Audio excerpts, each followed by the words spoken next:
नमस्कार, डेली 24 भारत देख रहे हैं आप। मैं आपके साथ मनीषा राघव। डेली उत्तर प्रदेश में आपका स्वागत है। खबरों की शुरुआत करते हैं। प्रधानमंत्री नरेंद्र मोदी ने सोमवार को लखनऊ में चौथे ग्राउंड ब्रेकिंग सेरेमनी का शुभारंभ किया। इस दौरान अयोध्या, मथुरा और काशी के लिए करीब 40,000 करोड़ की निवेश परियोजनाओं का प्रस्ताव भी रखा। लखनऊ में आयोजित ग्राउंड ब्रेकिंग सेरेमनी में 10 लाख करोड़ रुपए की 14,000 निवेश परियोजनाओं का शुभारंभ किया गया। इससे 34 लाख लोगों को रोजगार मिलेगा, जो यूपी को 10 अरब डॉलर की अर्थव्यवस्था बनाने के सीएम योगी आदित्यनाथ के सपने को पूरा करने की दिशा में एक अहम पड़ाव है। कार्यक्रम का आयोजन लखनऊ के इंदिरा गांधी प्रतिष्ठान में किया गया था। इस दौरान सीएम योगी आदित्यनाथ ने यूपी को नया फॉर्मूला भी बताया है। सीएम योगी ने कहा कि यूपी का मतलब है अनलिमिटेड पोटेंशियल। सीएम योगी ने कहा कि प्रधानमंत्री नरेंद्र मोदी की मार्गदर्शन में आज यानी उत्तर प्रदेश में नए उत्तर प्रदेश की विकास यात्रा के रूप में और एक स्वर्णिम अध्याय जुड़ने जा रहा है। उत्तर प्रदेश जिसके नाम से 2017 और 2014 के पहले लोग घबराते थे, आने से कतराते थे, आज वही यूपी यानी अनलिमिटेड पोटेंशियल और यह नए भारत का नया उत्तर प्रदेश आज अपनी प्रतिभा और पोटेंशियल को पहचान कर सुरक्षा, सुशासन और विकास से जुड़ चुका है। देश की दूसरी बड़ी अर्थव्यवस्था के रूप में देश की अर्थव्यवस्था में 9.2% का योगदान कर रहा है। हमारा राज्य आदरणीय प्रधानमंत्री जी के कुशल मार्गदर्शन और नेतृत्व में आत्मनिर्भरता के लक्ष्य को प्राप्त कर अपनी पहचान सशक्त कर रहा है। कांग्रेस सांसद राहुल गांधी की भारत जोड़ो न्याय यात्रा उत्तर प्रदेश के अलग अलग शहरों से होते हुए सोमवार को प्रतापगढ़ पहुंची। यहां पर कांग्रेस नेता राहुल गांधी ने मोदी सरकार पर जमकर निशाना साधा। इस दौरान राहुल गांधी ने देश को चलाने वाले ब्यूरोक्रेट की हालत को जनता को समझाने का प्रयास किया। कांग्रेस नेता राहुल गांधी ने कहा कि हिंदुस्तान के 73% बब्बर शेर जो देश को चलाते हैं और आगे ले जाते हैं, वो अब डर गए हैं, सो गए हैं कि देश की सच्चाई है। उन्होंने कहा कि उन्होंने इससे कोई मतलब नहीं है कि देश के 73% लोग क्या चाहते हैं। 73% हिंदुस्तान का जो बब्बर शेर है, जो इस देश को चलाता है, जो इस देश को आगे ले जाता है, वो सो गया है, डर गया है। ये देश की सच्चाई है। आप कहो जितना कहना है, अग्निवीर नहीं होगा, अग्निवीर नहीं होगा, नहीं होगा। 73% में दम नहीं है। होगा, कैसे नहीं होगा? अदानी ने डिसाइड किया होगा, होगा। नरेंद्र मोदी ने डिसाइड किया होगा, होगा। 90 ब्यूरोक्रेट्स ने डिसाइड किया है, होगा, होगा। दम नहीं है तुम में। अब सुनो 90 लोगों में से आर्मी में कितना पैसा जाता है वो डिसाइड करते हैं, स्वास्थ्य में कितना जाएगा वो डिसाइड करते हैं, किसान बिल वो डिसाइड करते हैं। 90 में से आपका कितना? 90 में से दलित, आदिवासी, पिछड़ों की कितनी भागीदारी मुझे बताओ। 90 में से 3 ओबीसी, 3 दलित, 1 आदिवासी, 90 में से 7 आपके। और सुनो, पता कहां बैठे? बड़ी बड़ी मिनिस्ट्री में नहीं बैठे, डिफेंस मिनिस्ट्री में नहीं बैठे, फाइनेंस मिनिस्ट्री में नहीं बैठे। कहां बैठे? छोटे से कमरे में बैठे हैं पीछे। और उनको कहा जाता है तुम लोग चुप हो जाओ, ज्यादा बकवास मत करो, नहीं तो तुम्हारा एसीआर उड़ा दिया जाएगा। एसीआर समझते हो? नहीं समझते। एनुअल कॉन्फिडेंशियल रिपोर्ट, जिससे पिछड़े ब्यूरोक्रेट्स की, दलित ब्यूरोक्रेट्स की, आदिवासी ब्यूरोक्रेट्स की रोज हत्या होती है। एसीआर नाम समझ लो। दिल्ली में बीजेपी का 2 दिन का राष्ट्रीय अधिवेशन खत्म हो चुका है। बीजेपी के तमाम सीनियर लीडर इस कार्यक्रम में शामिल हुए। मंत्री से लेकर मुख्यमंत्री सभी लोग इस कार्यकारिणी में हिस्सा रहे और योगी कैबिनेट के मंत्री भी इस कार्यक्रम में शामिल रहे। यूपी सरकार में कैबिनेट मंत्री अनिल राजभर से डेली 24 भारत के संवाददाता ने खास बातचीत की है। देखिए खास रिपोर्ट।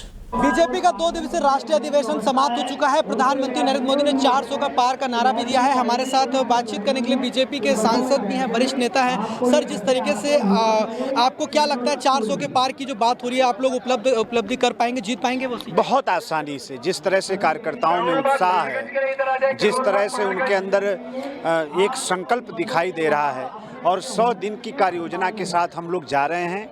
माननीय प्रधानमंत्री जी का जो नारा है उसको चरितार्थ करेंगे और 400 के पार के आंकड़े के साथ पूज्य मोदी जी प्रचंड बहुमत के साथ फिर से सरकार बनाएंगे। उत्तर प्रदेश में क्या स्थिति है? उत्तर प्रदेश में कितनी सीटें आने वाली हैं? 80 की 80 सीट जीतकर मोदी जी को हम लोग देने वाले हैं। आखिरी सवाल, आपके मुद्दे क्या होंगे? और कांग्रेस पार्टी या अगर इंडिया की बात करें, कितनी बड़ी चुनौती आप मानते हैं उसको? कोई चुनौती नहीं है। विकसित भारत के संकल्प के साथ, आत्मनिर्भर भारत बनाने के संकल्प के साथ, गरीब का कल्याण के संकल्प के साथ, युवा के सपनों को साकार करने के संकल्प के साथ, मातृशक्ति को और ज़्यादा सशक्त करने के संकल्प के साथ हम लोग जनता के बीच में जाते हैं। बहुत धन्यवाद। तो देखिए, हमने बातचीत करी जो उत्तर प्रदेश सरकार में मंत्री भी हैं, जो साफ तौर पर कह रहे हैं कि किस तरीके से आने वाले समय में उत्तर प्रदेश में जितनी भी सीटें हैं, 80 की 80 सीटें जो है वो जीत कर कहीं ना कहीं बीजेपी आने वाली है। वीडियो जर्नलिस्ट संदीप के साथ मैं हिमांशु दुबे, दिल्ली 24 भारत, दिल्ली।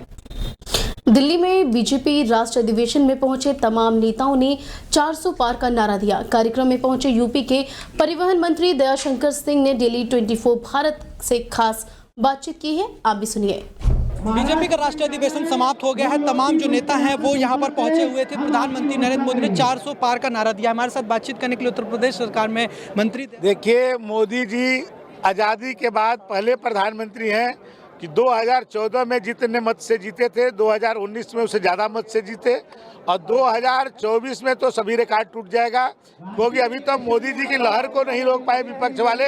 इस बार तो उनकी सुनामी बहेगी और सुनामी में 400 पार। आप देखिएगा 400 से कितना और ज़्यादा पार हो रहा है। उत्तर प्रदेश में क्या स्थिति, वहाँ पर कितनी सीटें आने वाली? उत्तर प्रदेश में 80 की 80 सीटें आने वाली है। कांग्रेस पार्टी को 1 सीट मिली थी, वो भी सोनिया गांधी जी की रायबरेली की, और वो खुद जो है सीट छोड़ करके चली गई राजस्थान में। पिछली बार उनके लड़के राहुल गांधी जी अपनी अमेठी सीट छोड़ के चले गए केरल में। वो लोग सुरक्षित स्थान ढूंढ रहे हैं उत्तर प्रदेश से, क्योंकि उत्तर प्रदेश में डबल इंजन की सरकार है। वहाँ मोदी जी भी हैं, वहाँ जोगी जी भी हैं, इसलिए वहाँ एक भी सीट दूसरे को नहीं मिलने वाली है। 80 की 80 सीटें भारतीय जनता पार्टी को, नरेंद्र मोदी जी को। बहुत धन्यवाद। तो देखिए, हमने बातचीत करी जो है उत्तर प्रदेश सरकार में मंत्री हैं दयाशंकर जी, जो साफ तौर पे कह रहे हैं कि बीजेपी जो है उत्तर प्रदेश में 80 और पूरे देश में जो है 370 के पार का आंकड़ा बहुत आसानी से छू लेगी। वीडियो जर्नलिस्ट संदीप के साथ मैं हिमांशु दुबे, डेली 24 भारत, दिल्ली। दिल्ली में 2 दिन का राष्ट्रीय अधिवेशन खत्म हो चुका है। मंत्री से लेकर मुख्यमंत्री, सांसद और तमाम बीजेपी के सीनियर लीडर अधिवेशन में शामिल होने पहुंचे थे। यूपी सरकार के मंत्री भी इस कार्यक्रम का हिस्सा रहे। अधिवेशन में पहुंचे यूपी के उच्च शिक्षा मंत्री योगेंद्र उपाध्याय से डेली 24 भारत के संवाददाता हिमांशु दुबे ने खास बातचीत की है, रिपोर्ट देखिए।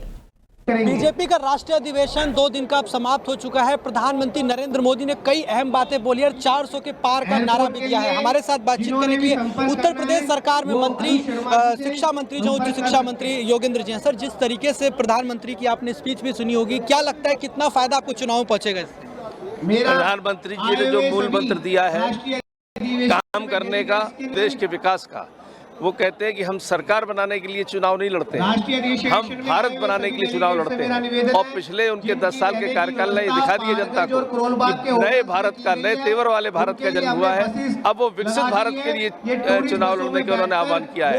हर कार्यकर्ता को आह्वान ये किया है कि वो 370 कम से कम वोट, नए वोट बनाए और प्रत्येक मतदाता के से संपर्क करें और जनता से आह्वान किया है कि विकसित भारत बनाने के लिए वो भारतीय जनता पार्टी की सरकार को बनाए। इस बार क्या क्या अहम मुद्दे रहने वाले हैं, क्योंकि आप चूंकि उच्च शिक्षा मंत्री भी हैं, ऐसे में उत्तर प्रदेश की बात करें तो क्या लगता है कितना काम आपके कार्यकाल में हुआ है? उत्तर प्रदेश में कानून व्यवस्था हमारे योगी जी ने जिसकी कल्पना नहीं कर सकता था कोई, आज देश विदेश के लोग उस उत्तर प्रदेश की ओर देख रहे हैं। अपने जहाँ से उद्योग जा रहे थे अब उद्योग आ रहे हैं, ये परिवर्तन। और जहाँ तक शिक्षा का सवाल है, शिक्षा और चिकित्सा मानव जीवन के पढ़ाई और दवाई दो प्रथम पहलू है और दोनों पर योगी जी की सरकार बहुत आगे बढ़ के काम कर रही है। उदाहरण के लिए आज तक यानी योगी जी सरकार से पहले तक उत्तर प्रदेश में कोई भी विश्वविद्यालय ए श्रेणी का भी नहीं था नैक रैंकिंग में।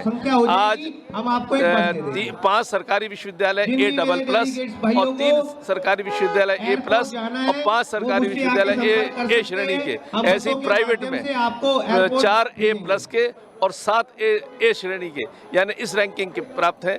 इसका लाभ ये मिल रहा है, अब उत्तर प्रदेश शिक्षा का हब बनने जा रहा है। जब शिक्षा का स्तर ऊपर उठ रहा है, यूनिवर्सिटीज का स्तर ऊपर उठ रहा है, एक ही उदाहरण देना चाहूंगा जिससे मैसेज पहुंच जाएगा कि जिस लखनऊ यूनिवर्सिटी में पहले सिर्फ 80-85 विदेशी छात्र पढ़ने आते थे, आज लगभग 1000 छात्र विदेशी पढ़ने आते हैं। हिंदुस्तान का 25 लाख करोड़ रुपया विदेश में जाके छात्र पढ़ते हैं, वो होता था। अब उत्तर प्रदेश में देश विदेश के छात्र आगे पढ़ेंगे, ये उपलब्धि होने वाली है। शिक्षा व्यवस्था सुधरी है, जैसे अगर हम पहले की तुलना करें, पहले बोर्ड के एग्जाम में नकल हुआ करती थी, लेकिन अब वो चीजें बेहतर हुई हैं। तो आने वाले समय में और क्या क्या बदलाव आप लोग कर सकते हैं? देखिए, पहले पेपर लीक होना ये धंधा था विपक्ष का, वो धंधा करते थे पेपर लीक करके। अब एक भी पेपर लीक की घटना नहीं सुन सकते आप। ऐसे ही नकल रोकने में जो पहले सेंटर में नकल होती थी, घरों में कॉपी ले जाके लोग नकल करते थे, अब वो सब बंद हो गया है। अब परीक्षा को टेक्नोलॉजी से जोड़ा जा रहा है। जब टेक्नोलॉजी से जुड़ जाएगी तो नकल की परिकल्पना करना ही मुश्किल हो जाएगा। कितनी सीटों का अनुमान लग रहा है उत्तर प्रदेश और पूरे देश में? और आपके लिए विपक्ष कितनी बड़ी चुनौती है कांग्रेस? उत्तर प्रदेश की तो 80 की 80 सीटें भारतीय जनता पार्टी जीतने वाली है, जहां ये सौभाग्य है कि मोदी जी का राष्ट्रीय नेतृत्व और योगी जी का हमारा नेतृत्व जो है वो सरकार, जनता उनके पीछे है। और पूरे देश में भारतीय जनता पार्टी 370 पार करेगी और एनडीए 400 पार करेगा। बहुत धन्यवाद सर। तो देखिए, हमने बातचीत करी योगेंद्र जी से, जिन्होंने साफ तौर पे किस तरीके से सरकार की उपलब्धि बताई और कहा कि उत्तर प्रदेश में लगातार शिक्षा का विकास भी हुआ है। वीडियो जर्नलिस्ट संदीप के साथ हिमांशु दुबे, डेली 24 भारत, दिल्ली। दिल्ली के भारत मंडपम में बीजेपी का राष्ट्रीय अधिवेशन खत्म हो चुका है। कार्यक्रम में पहुंचे राज्यसभा सांसद नरेश बंसल ने अब की बार 400 पार का टारगेट पूरा होगा। विपक्ष पर निशाना साधते हुए नरेश बंसल ने कहा, दूर दूर तक कोई गठबंधन दिखाई नहीं दे रहा है। नरेश बंसल से विस्तार से खास बातचीत की हमारे संवाददाता हिमांशु दुबे ने। बीजेपी का 2 दिवसीय राष्ट्रीय अधिवेशन समाप्त हो गया है। 400 का पार जो है नारा दिया गया है। हमारे साथ बातचीत करने के लिए बीजेपी के राज्यसभा सांसद नरेश बंसल जी हैं। सर, जिस तरीके से आज तमाम बड़ी बातें कही गई हैं, विकसित भारत की बात कही गई है, 400 पार का नारा दिया गया, क्या लगता है कितना सच साबित हो सकता है? निश्चित रूप से ये महाधिवेशन था। इसमें कश्मीर से कन्याकुमारी तक, आसाम से लेकर कच्छ तक पूरे भारत से लोग आए थे, हर जिले से आए थे। एक लघु भारत का स्वरूप था और जिस प्रकार से नेताओं का मार्गदर्शन मिला है, वो उद्घाटन के रूप में माननीय हमारे राष्ट्रीय अध्यक्ष जी का, प्रस्तावों के रूप में हमारे गृह मंत्री, यशस्वी गृह मंत्री अमित भाई शाह का, उसके अनुमोदन के रूप में अनेक मुख्यमंत्री और अन्य कार्यकर्ताओं का, और फिर समापन के रूप में हमारे यशस्वी प्रधानमंत्री जी का जो लक्ष्य सामने रखा है, भारत को 2047 तक विकसित भारत बनाना है।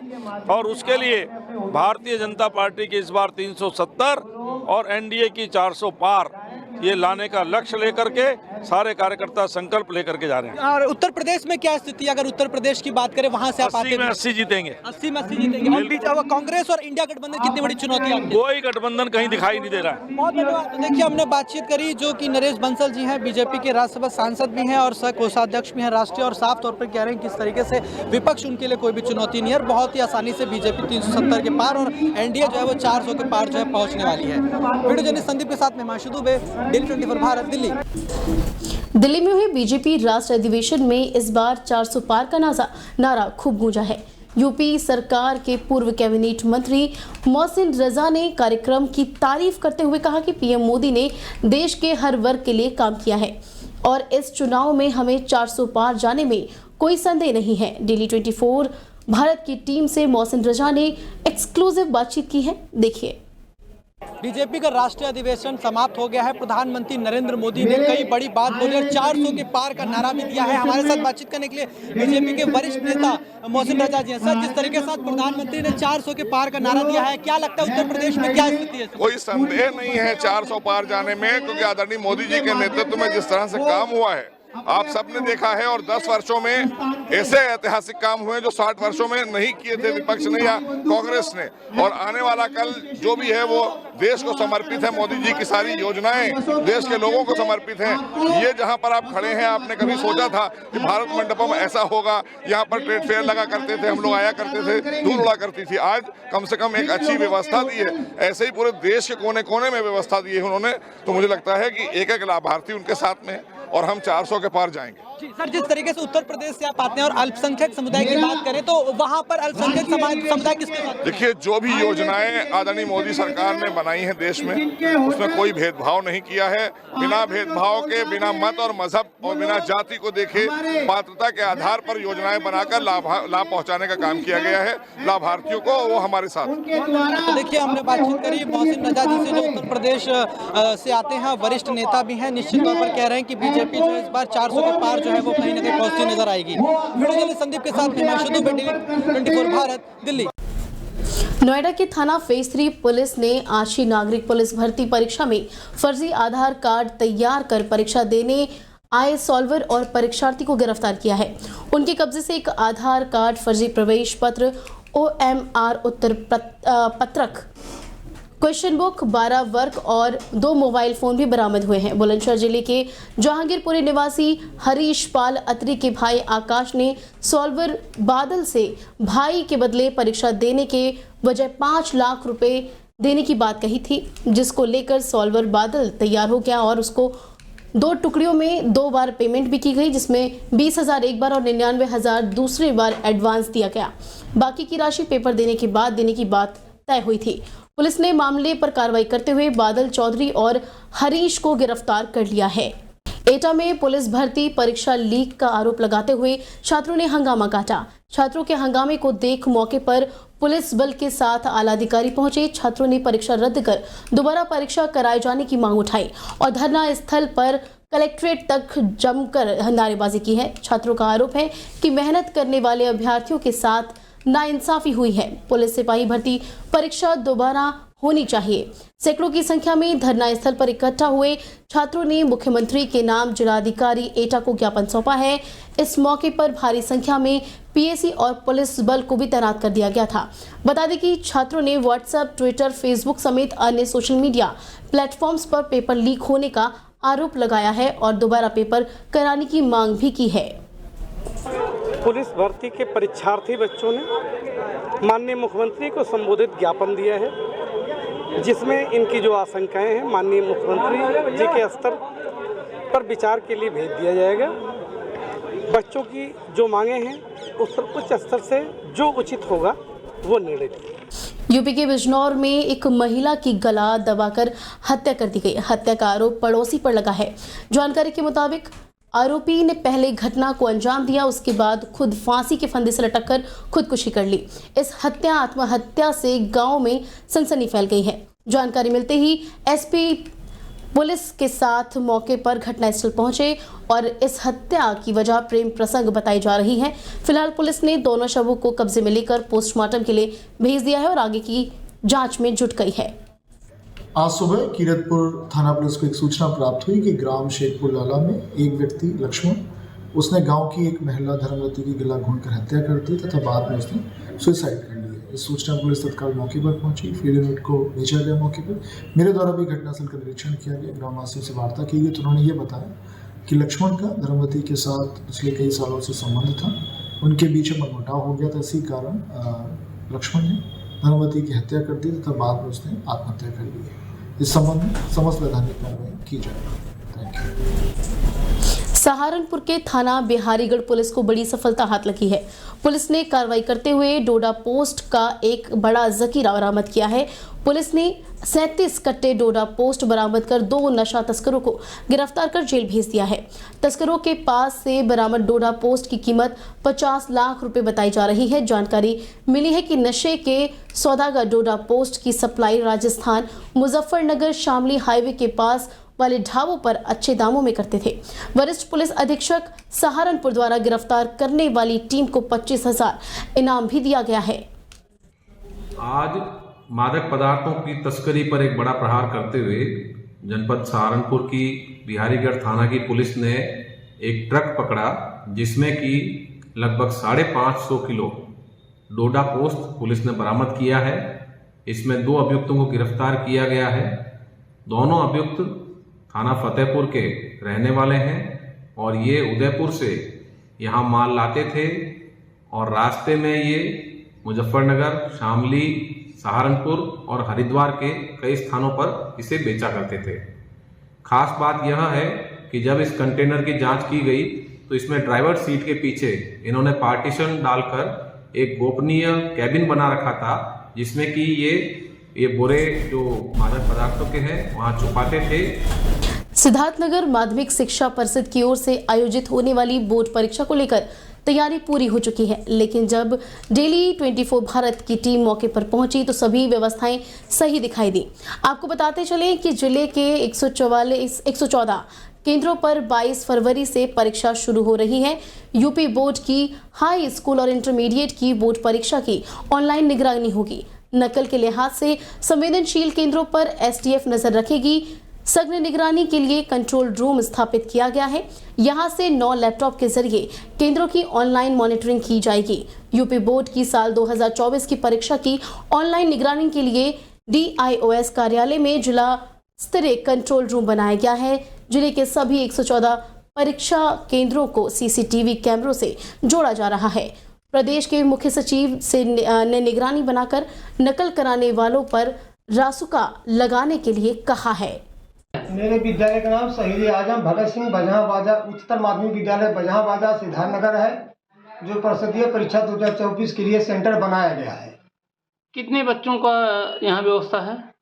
कितने बच्चे परीक्षा देंगे? 353 बच्चे हाई स्कूल में, 313 बच्चे इंटरमीडिएट की परीक्षा के लिए केंद्र बनाया गया है और सभी कैमरों में डबल CCTV वॉइस रिकॉर्डर के साथ लगा हुआ है। स्ट्रांग रूम में भी डबल CCTV वॉइस रिकॉर्डर के साथ लगा हुआ है।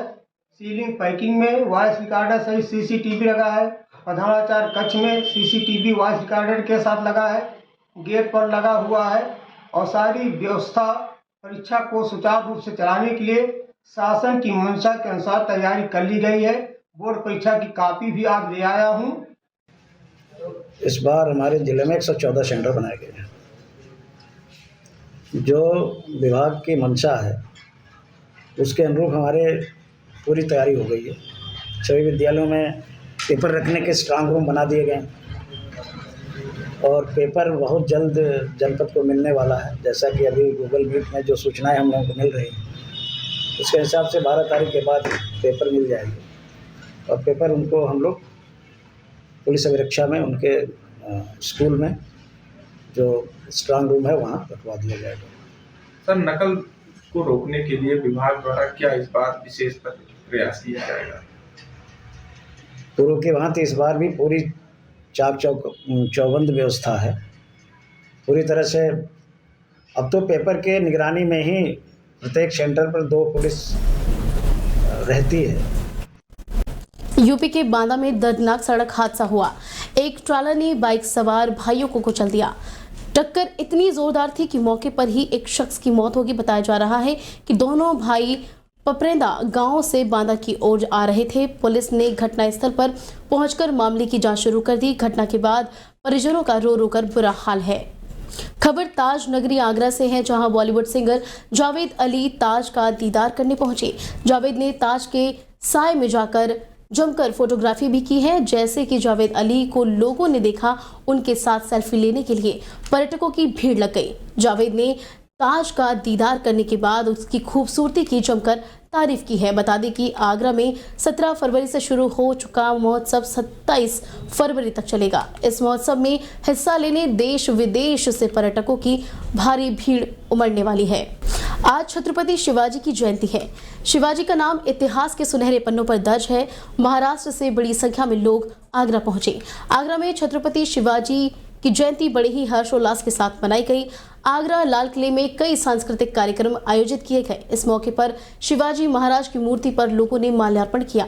छत्रपति शिवाजी महाराज की वीरता की मिसाल केवल महाराष्ट्र में ही नहीं बल्कि पूरे देश में दी जाती है और गर्व के साथ उनका नाम लिया जाता है। शिवाजी महाराज एक देशभक्त के साथ एक कुशल प्रशासक और साहसी योद्धा थे। उन्होंने मुगलों को परास्त किया। राष्ट्र को मुगलों के चंगुल से आजाद कराने के लिए उन्होंने मराठा साम्राज्य की नींव रखी। हिंदुओं पर संकट आया तो शिवाजी महाराज ने महज 15 साल की उम्र में ही हिंदू साम्राज्य को स्थापित करने के लिए पहला आक्रमण किया था। फिलहाल दिल्ली उत्तर प्रदेश में बस इतना ही। बाकी देश दुनिया की खबरों के लिए देखते रहें डेली 24 भारत। नमस्कार।